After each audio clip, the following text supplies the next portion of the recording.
جناب استاد خوش آمدید. تشکر فراوان از مهمانوازیتان. شما افغانستان و ملت افغان را چگونه یافتید؟ در ابتدا باید بگوییم که افغانستان از دید من بهشت خداوند روی زمین است. چه از نگاه نعمت‌های فراوانش، چه از زمین‌ها و میوه‌های آن، چه از ناحیه کوه‌های شامخ این سرزمین و چه هم از بارش‌ها و دریاهای خروشانی که این کشور دارد، چه از بعد جمال و زیبایی این مرزبون باشد و یا چه هم از همه ابعاد. من یک نوع خیر و برکت را ملاحظه کردم. در این سرزمین در حقیقت بخشش‌های بیشمار پروردگار وجود دارد. طبق معلومات بنده در این کشور 6 میلیارد متر مکعب زمین حاصلخیز وجود دارد. این در حقیقت یکی از کشورهای کمیافت جهانی است که در آن تمامی از کشاورزها، میوه‌ها، سبزیجات خودرو هست بدون این که از مواد کیمیایی استفاده شود. یعنی به طور کامل محصولات زمینیش خودرو و خالص و طبیعی است. از جمله ویژگی‌های این سرزمین این است که بزرگترین نعمتی که در ذکاوت طفل نقش بارزی را ایفا می‌کند در همینجا وجود دارد که عبارت است از میوه‌های خشک مثل بادام، چهارمغز و مانند آن. به همین خاطر یک طفل که 2 ساله است اگر هر روز 7 دانه بادام را بخورد چنان هوش و ذکاوتش بیشتر می شود که هر روزه می تواند تا 200 کلمه را حفظ کند.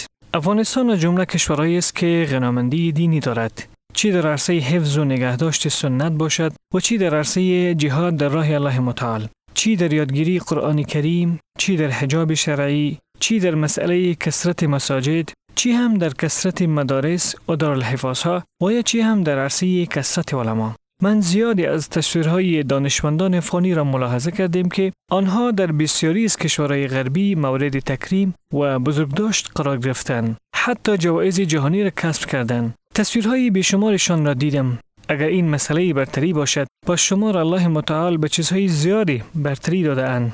در ابتدا باید بگویم که مؤسس نهضت اسلامی و فرهنگی در مصر در اصل افغان بود.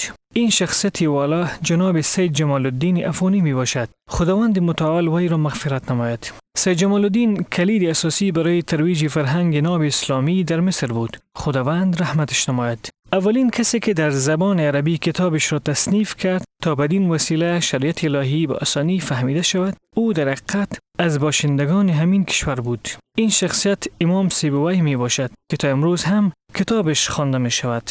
وی کتابی دارد. این کتاب با نام خود کتاب مشهور است. حتی این که روزی از روزها فرزندش او را در خواب می بیند و از وی سوال می کند و برایش می گوید چی باعث شد تا خداوند برایت مغفرت کرد و شما را وارد بهشت نمود. برایش گفت به الله قسم ای فرزندم، هنگامی که در پیشگاه خداوند قرار گرفتم برایم گفت ای سیبوی، شما را وارد بهشت می سازم، زیرا کتاب را که خودت در علم نحو تصنیف کرده ای در آن چنین گفته ای اسمای معارف یا معرفه 6 می باشد: اسم موصول، اسم اشاره، اسم علم، منادا، مضاف الیه. و هنگام که در مورد اسم علم حرف می زدی گفتی که اسم جلاله یعنی اسم الله متعال از مشهورترین اسم معرفه می باشد، زیرا به هیچ تعریفی نیازی ندارد. بر همین اساس شما را وارد بهشت می سازم. سبحان الله العظیم. و بزرگترین شخصیتی که مصدر دومی شریعت اسلامی یعنی حدیث را حفظ و نگهداری نموده از باشندگان همین سرزمین بود، امام البخاری رحمه الله.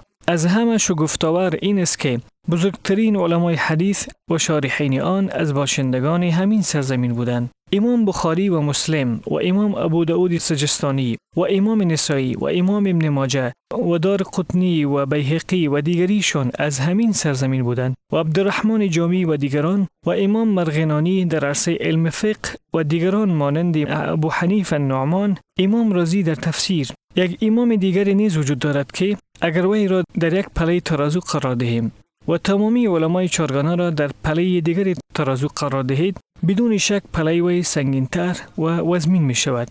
جناب دکتر صاحب، از این که شما از کشور مصر در اینجا تشریف آوردید، پس مردم به زبان عربی توجه دارند یا خیر؟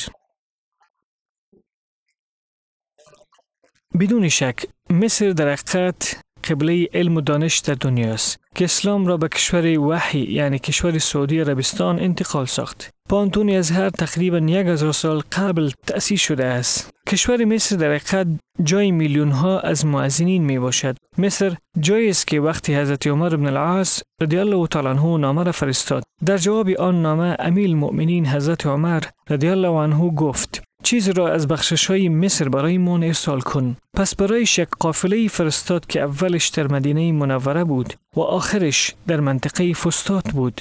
فسطاط در اصل باغ‌هایی است که در قاهره موقعیت دارد. یعنی خلاصه این که طول این قافله به هزارها کیلومتر بود. یعنی این راهها پر از بخشش و عطایا بود. تا امروز هم مصر قبله علم و ایمان است و به همین شکل خواهد ماند. خدا را شکر که در معهد ازهری بیش از 800 شاگرد وجود دارند که از صنف اول ابتدایی تا صنف سوم ثانوی درس می‌خوانند. البته این معهد ازهری در کابل موقعیت دارد. همه محصلینی که علاقه‌مند به درس باشند در اینجا می‌توانند درس بخوانند و زبان فصیح عربی را بیاموزند و همچنین قرآن کریم و مضامین شرعی را مانند فقه، تفسیر، توحید یعنی عقیده و حدیث و سیرت و تجوید و دیگر مضامین را می‌توانند یاد بگیرند و همچنین علوم زبان عربی را مثل نحو و صرف، بلاغت، ادب، مطالعه، انشاء، املا و خط را بیاموزند. خدا را شکر که ما در معهد خود بسیاری از محصلین افغانی را داریم که مشتاق زبان عربی هستند و حتی نزد ما بخشی از ترجمه نیز وجود دارد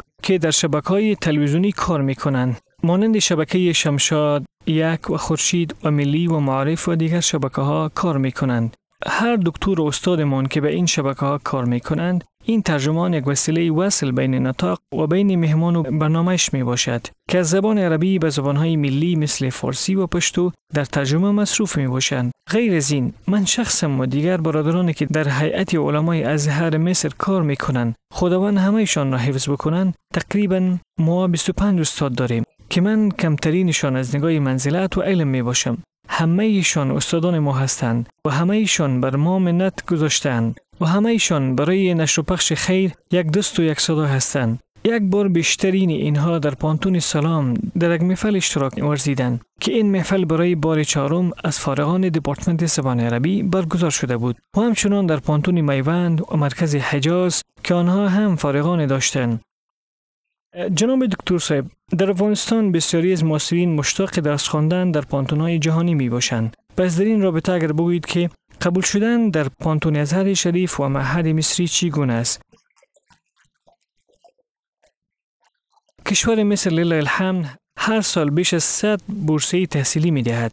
البته یک بورسیه بیشتر از $50,000 امریکایی مصرف دارد و این بورسیه ها به تمامی فرزندان افغانستان داده می شود که در این زمره فارغان معهد ازهری نیز شامل می باشند. یعنی هر شاگردی که از صنف سوم ثانوی معهد ازهری واقعی کابل فارغ می شود، هر محصل کامیاب حق دارد تا عازم کشور مصر شود بدون اینکه از وی امتحان گرفته شود. با مجرد اینکه از اینجا از صنف سوم ثانویه از ازهری فارغ می شود، به طور مستقیم به پانتون ازهر می روند. اما محصلین بدون اینها از آنها به زبان عربی امتحان گرفته می شود. البته امتحان شامل قرآن کریم، مضمون ثقافت اسلامی، مضامین فکری و علمی می باشد و بعضی سوالهای عام مربوط به فرهنگ می باشد تا علمیت و تسلط این محصل در رابطه به فرهنگ‌ها شناسایی شود و هر کسی که کامیاب می شود و نمرات مشخص را کسب می کند، کمیته امتحان برایشان تعیین می شود و بیشتر اوقات این کمیته متشکل از هیئت علمای ازهر می باشد.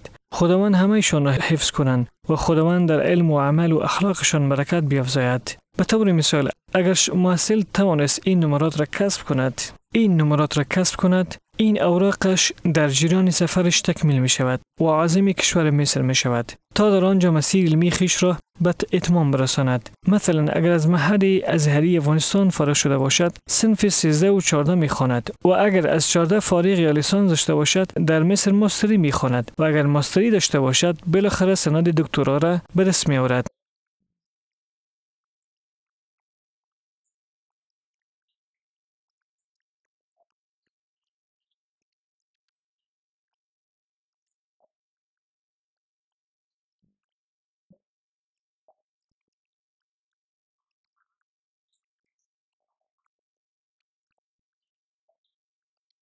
آیا شما فرق میان محصلین افغان و محصلین سایر کشورها ملاحظه نمودید؟ مثلا در صحبت کردن و یادگیریشان؟ من برادران افغان را دریافتم که به زبان عربی فصیح خوبتر از اهل این زبانش صحبت میکنند. یعنی بعضی محصلین افغان را میشناسیم که به زبان عربی فصیح بهتر از خود عرب ها صحبت میکنند. بلکه حتی در خود افغانستان محصلین معهد ازهری را داریم که حتی لهجه عامیانه را از خود مصری ها خوبتر و بهتر صحبت میکنند. چون بیشتر در مصر با مردم مصری زندگی مشترک و زیاد نشست و برخاست داشته میباشند. و آنها گفتن ماند که حتی در بزرگان و رئیس جمهورهای افغانستان ما بعضی داریم که از پانتون ازهر شریف فارغ شدند و دوی آنها از رؤسای مجلس وزیران بودند که از ازهر شریف فارغ شده بودند.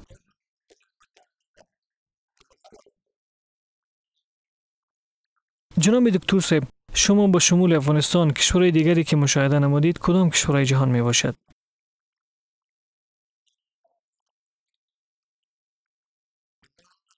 من ضمن افغانستان کشورهای دیگری که برایش سفری داشتم مثلا کشور عربستان سعودی می باشد که تقریبا 3 سال آنجا بودیم و همچنان سلطنت عمان را مشاهده نمودیم و تقریبا 7 سال آنجا بودیم.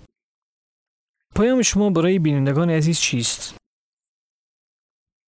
اگر کدام نصیحتی باشد اولتر از همه برای خود و بعد برای بینندگان گرامی تقدیم می کنم و در این راستا می خواهم بگویم که ما باید با خود محاسبه داشته باشیم. ما باید وحدت و یک پارچگی و اتفاق را داشته باشیم.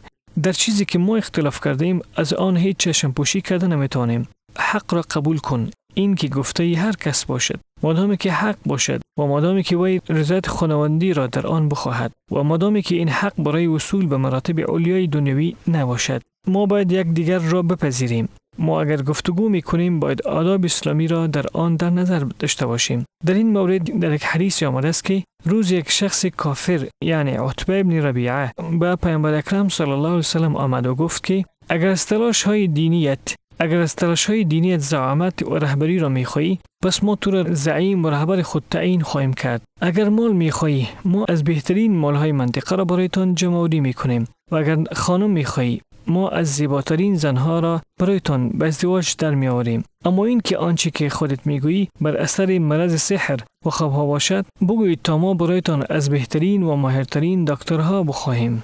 و نبی اکرم صلی الله علیه و سلم حرفایش را قطع نکرد، چون خوب شنیدن یکی از آداب گفتگو می باشد. سپس برش گفت که آیا حرفهای تمام شد ای ابوالولید؟ گفت بله.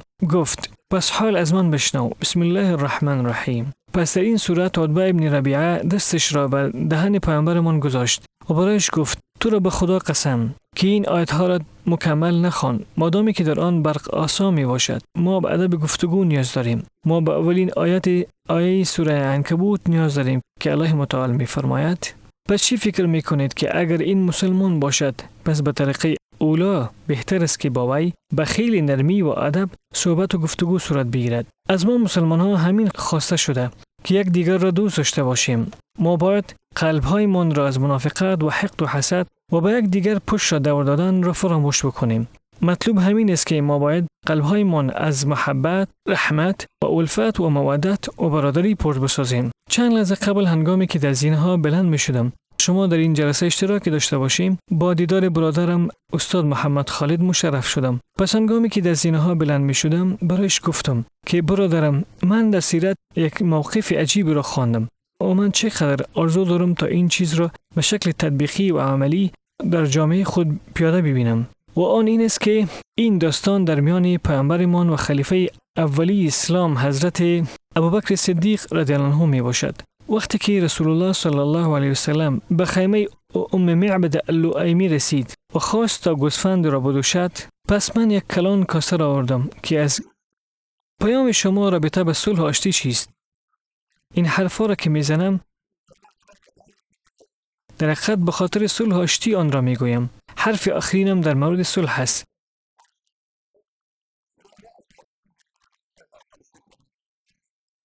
در این عصر فتنه ها برای جوانان پیامتان چیست؟ پیامم که آن را در یک جمله مختصر می سازم و می گویم که در عصر فتنه ها هیچ معصیت را انجام ندهید. در عصر فتنه ها هیچ معصیت را انجام ندهید. نمی زیبد که در یک طرف من فتنه ها باشد و یک جوان مسلمان بیاید و مرتکب معصیت شود، چرا که اگر وی مثلا در این جا در کابل معصیت را انجام دهد، سپس می‌بینی که شخص دیگری حتی در قاهره مصر از آن متأثر شده و سومی آن در سلطنت عمان و چهارمیشان به همین منوال متأثر می شود، چرا که ما من حیث یک جسد هستیم. اگر معصیت در یک انسان به وجود آید، انسان دیگری جزایش را نیز می‌بیند. از تشریف اوریتان ممنون و متشکر می باشیم.